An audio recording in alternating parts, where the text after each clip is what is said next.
श्री गुरु बसवलिंगाय नमः।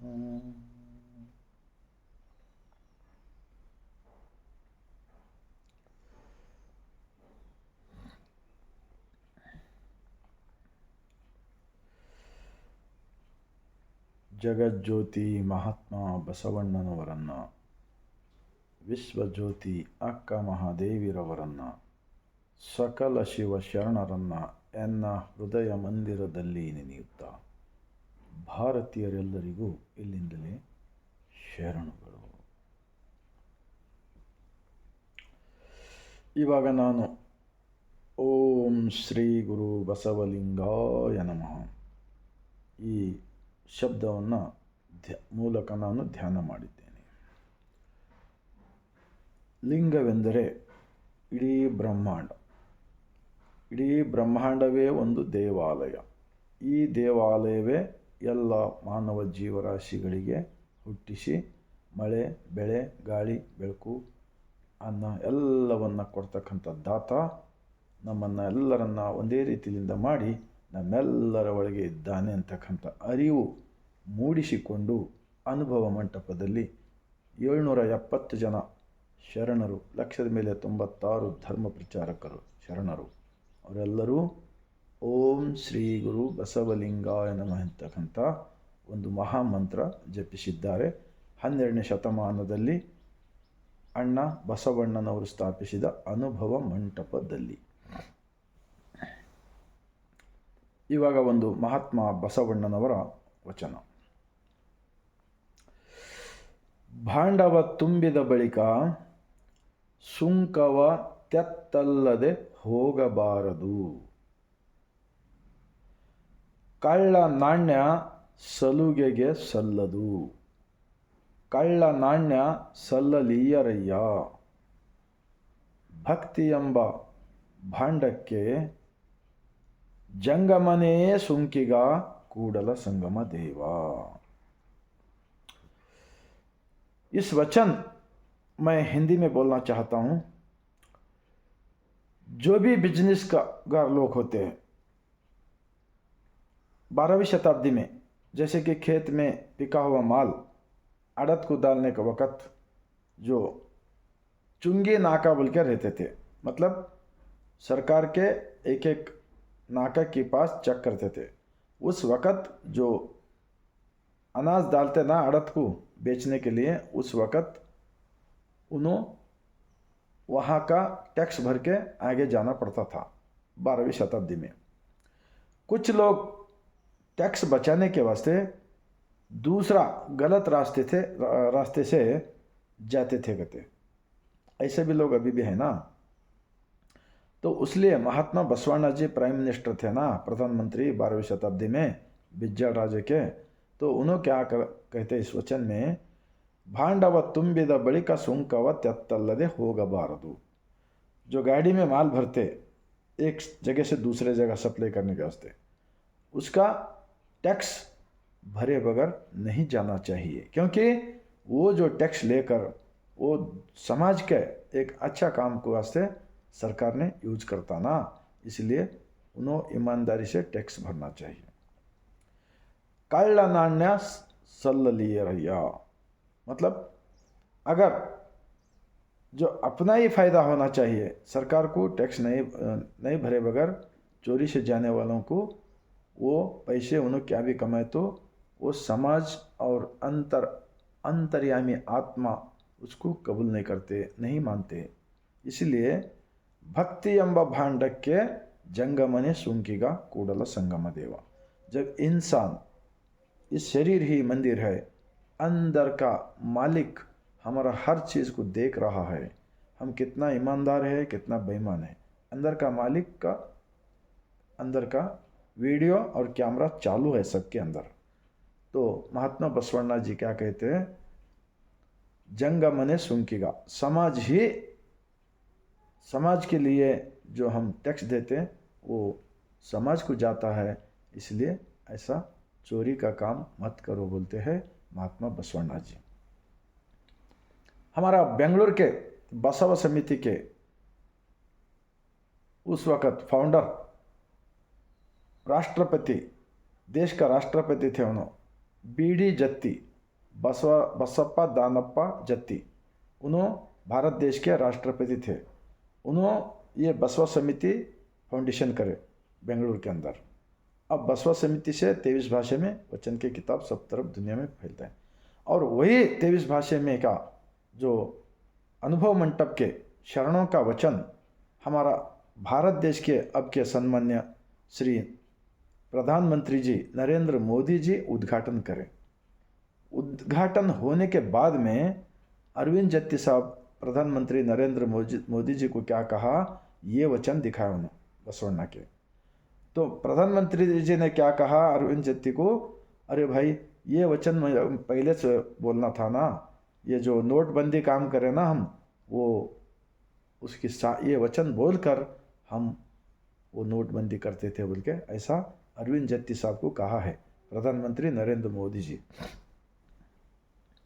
जब इतना सा छोटा वचन के बारे में हमारा प्रधानमंत्री साहब को इतना परिणाम हो गए, तो अभी बहुत सारे कुछ वचन हैं। और एक महात्मा बसवण्णा जी का वचन है, कल्ल नागर कंडरे हाल नेरे ಎಂಬುವರು, ದಿಟದ ನಾಗರ ಕಂಡರೆ ಕೊಲ್ಲು ಕೊಲ್ಲು ಎಂಬುವರು, ಉಂಬುವ ಜಂಗಮ ಬಂದರೆ ನಡೆ ನಡೆ ಎಂಬುವರು, ಉಣ್ಣಲಾರದ ಲಿಂಗಕ್ಕೆ ಬೋನವ ಹಿಡಿ ಹಿಡಿ ಎಂಬುವರು, ನಮ್ಮ ಕೂಡಲ ಸಂಗನ ಶರಣರ ಕಂಡು ಉದಾಸೀನವ ಮಾಡಿದರೆ ಕಲ್ಲ ತಾಗಿದ ಮಿಟ್ಟೆ ಅಂತ ಪರ್ಯ, मिट्टे अंत पर।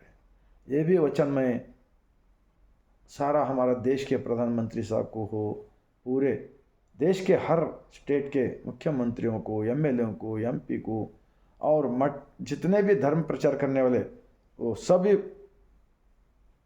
स्वामी लोगों को भी ये वचन मालूम करना चाहिए। आज का दिन सब जरूरी है। तो जब पंचम आता ना, पंचम हर साल को, उस वक़्त पत्थर के ऊपर जो नाग सांप का जो चित्रा जो एक कलाकार बनाए सो रहते हैं, उस दिन क्या करते लेडीज़ लोग जाकर अच्छा दूध एक अमृत होता है, वो दूध ले जाके वहाँ पर वो सांप को पिलाने का कोशिश करते हैं और वहाँ पर डालते हैं। वो पत्थर के मूर्ति सांप के ऊपर, वो चित्र के ऊपर, वो कभी दूध नहीं पीता। जिंदा सांप दूध नहीं पीता, वो तो एक कलाकार का हाथ से बनाया हुआ है। तो महात्मा बसवण्णा जी ये वचन में बोला है, कल्ल नागर कंडरे हालयरे ಎಂಬುವರು। और पत्थर का जो नाग सांप का जो ये है ना, भगवान समझ के डालते हैं दूध। और जिंदा सांप अगर सामने आए तो लकड़ी लाओ, कुराड़ी लाओ, लेके मार डालते एक जिंदा सांप को। ऐसा बसवण्णा जी का वचन है। ये कौन सा इंसानियत होता है? जब पत्थर के ऊपर का नाग सांप को भगवान समझ के करते हैं, अगर साक्षात सांप आए तो उसको जान से मार डालते। हाँ, उसका अंदर भी जान इंसान का जैसे होता ना, वो प्रकृति में मेंटेन के वास्ते होता है। सांप हो और हर चीज़, हर जमीन के जितने भी जानवर है, सांप है, मुंगूस है, बकरी है, मुर्गी है, हर एक अलग अलग पक्षियाँ, सब अलग अलग मेंटेनेंस के वास्ते होता है इस धरती पे, जंगल को। तो आगे क्या कहते हैं, दिटದ ನಾಗರ ಕಂಡರೆ ಕೊಲ್ಲು ಕೊಲ್ಲು ಎಂಬುವರು, ಉಂಬುವ जंगम मनेगे बंदरे।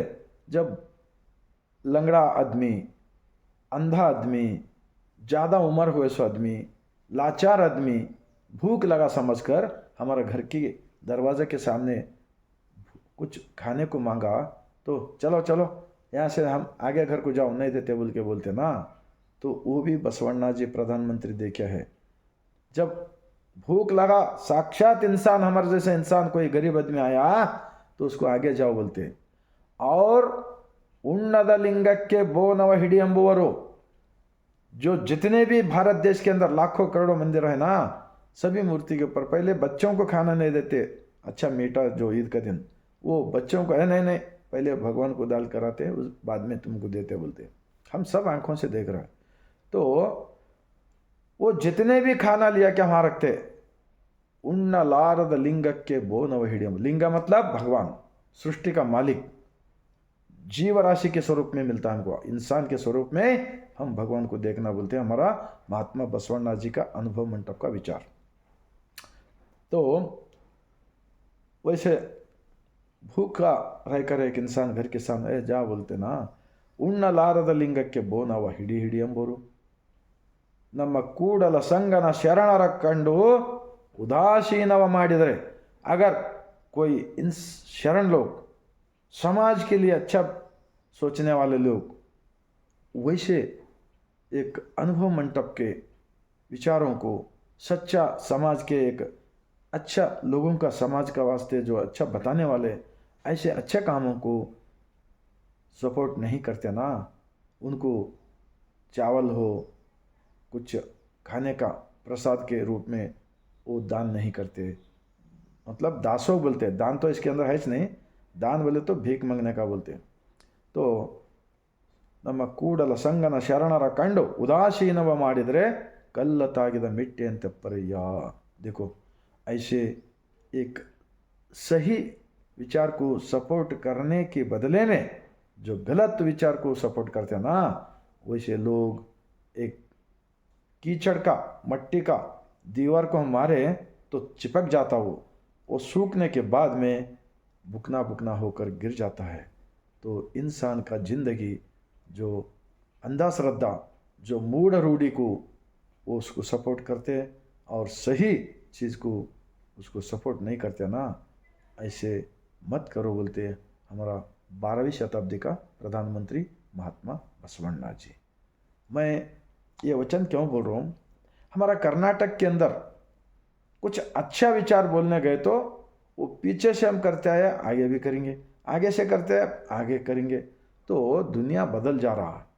जैसे एक विज्ञान के विचार में, वैज्ञानिक विचार को लाखों करोड़ों लोगों के सामने इसके बारे में अभी बहुत सारे वचन ऐसा है, चिंतन करना चाहिए। सरकार, केंद्र सरकार हो, राज्यों की सरकार हो, ये शरणों का वचन शिक्षण में आना चाहिए। ये बहुत सही है। जितना सूरज और चांद सही है ना, उतना ये भी सही है। मैं पूरे 770 शरणों की 1,96,000 शरणों ने बसवा कल्याण के अंदर ऐसी सच्चाइयों को बोलते बोलते उन्होंने अपना जिंदगी को त्याग बलिदान किया है, ऐसा विचार को। और अगर हम देश के अंदर इसका प्रचार सही नहीं किया तो लोग अज्ञान के अंदर नुकसान कर लेते हैं, गरीबी आ जाता है, बेरोजगार आता है, और सब जो रियलिटी अलग, जो गलत रास्ते को जाने के बाद में किसी को भी वो भला नहीं हो सकता है। इतना मैं बोलते हुए इस वचन के साथ, महात्मा बसवन्ना जी का वचन है, इसका नाम ही है वचन। ये वचन भारत की हर इंसान सोचना चाहिए। मैं भी आज को 25 साल, 66 साल हो गया मेरा उम्र। इससे पहले 25 साल के इधर, 25 साल के उधर, 40 साल, 41 साल तक मैं भी अंधश्रद्धा में डूबकर जितने भी हम कमाते थे वो सब भगवान के नाम के ऊपर वेस्ट करते थे और आत्मवंचक होकर ज़िंदगी हो गया। वचन पढ़ने के बाद में हमारा एक नया ज़िंदगी आ गया। देखो, मैं मेरा भारतवासियों को, ये राजकारणी लोगों को, छोटे छोटे उम्र के स्कूल के बच्चों को झगड़ा लगाने का हम टीवी में देखे हैं हमारे कर्नाटक के अंदर। ऐसा इसके वचन के बारे में और स्टडी करो और सोचो, और स्कूल के अंदर किताबों में भी आना चाहिए बोलकर, अब ऑलरेडी किताबों में आया है, अभी भी बहुत सारे वचन आना पड़ता है। सब लोगों को सपोर्ट करो, सच्चाई के साथ ज़िंदगी करेंगे, एक न एक दिन जाना है, और सच्चाई ज़िंदगी में आचरण में लाकर दूसरों को बोलकर एक दिन जाएंगे। बोलते हुए आप सबको अच्छा लगा तो 145 करोड़ जनता को हमारे शरणों का वचन के विचार पहुंचने का जो काम करते हैं ना सभी लोग, उनका एक महान पूजा होता है। इतना मैं बोलते हुए पूरे मेरा भारतवासियों को मैं सर झुकाकर शरण करता हूँ।